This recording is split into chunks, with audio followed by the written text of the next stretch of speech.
আসসালামু আলাইকুম। বাংলা নিউজে স্বাগতম।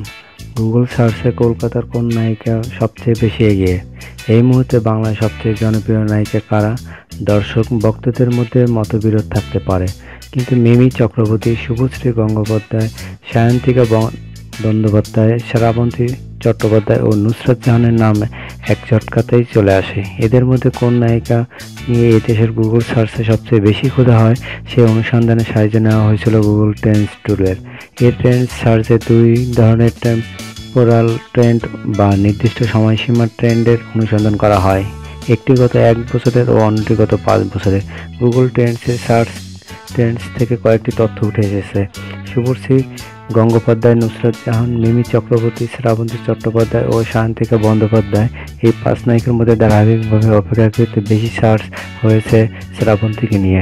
পশ্চিমবঙ্গ ছাড়া প্রায় সারা ভারতেই বাঙালি নায়িকাদের নিয়ে সার্চ হয়েছে, কিন্তু সবচেয়ে বেশি সার্চ হয়েছে ত্রিপুরা, বিহার, ঝাড়খণ্ড ও উড়িষ্যায়। তবে নুসরাত, মিমি, সায়ন্তিকা, শুভশ্রী গঙ্গোপাধ্যায়কে নিয়ে সার্চ ট্রেন্ড বেশ কাছাকাছি, কিন্তু যদি কোয়েল মল্লিকের সঙ্গে তুলনা করা যায় শ্রাবন্তী বা অন্যান্য নায়িকাদের সার্চ ট্রেন্ডসের, তবে দেখা যাবে ধারাবাহিকভাবে গত 1 বছরে কোয়েল মল্লিককে নিয়ে সার্চ অনেকটাই বেশি হয়েছে।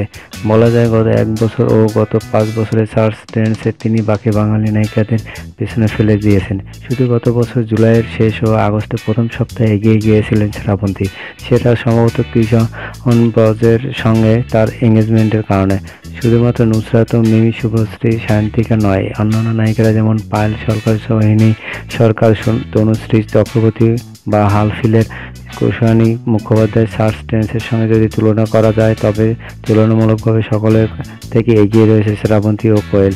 ইমেজ সার্চের ক্ষেত্রেও কোয়েল অনেকটাই এগিয়ে, কিন্তু কোয়েল ও শ্রাবন্তীকে বাদ দিলে ইমেজ সার্চে বা জেনারেল সার্চে এগিয়ে রয়েছে শুভশ্রী ও নুসরাত। যদিও গুগল ট্রেন্ডস এর রিপোর্টগুলি সারা ভারতে সার্চ ট্রেন্ডস অনুযায়ী তৈরি হয়েছে, তাই রাজ্যের নিরীক্ষে এই ট্রেন্ডস কী হবে সেটা অবশ্যই ঠিক স্পষ্ট নয়। ধন্যবাদ। আমার চ্যানেলটি সাবস্ক্রাইব না করে থাকলে অবশ্যই সাবস্ক্রাইব করবেন এবং রিপোর্টটি ভালো লাগলে লাইক, কমেন্ট, শেয়ার দিয়ে করবেন।